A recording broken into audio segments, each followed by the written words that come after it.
इंदोरीकर महाराज म्हणतात की बाई 11ला कामाला येते आणि 2 तास खाते. काय खाते तिचं तिला माहित नाही. त्यांच्या म्हणण्याचा अर्थ हा आहे की बाई जेव्हा रोजीनं कामाला येते तेव्हा बाई आरामशीर काम करते, म्हणजे नुसती इग्नोर करते, कामं काही पूर्ण करत नाही.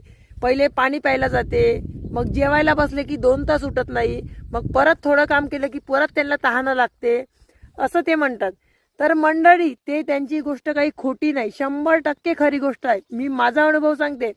रोजीनं जर बाया आल्या तर वावरात आल्याबरोबर सगळ्यात पहिले शर्ट घालायसाठी, तोंडाला रुमाल बांधायसाठी आणि पाणी प्यायसाठी अर्धा तास घेतात बरोबर. त्याच्यानंतर कामाला लागतात. कामाला लागल्यानंतर त्यांना पुन्हा तहान लागते 1-1.5 तासांनी, तेव्हा पाणी प्यायला आल्यावर 15 मिनिटं घेतात.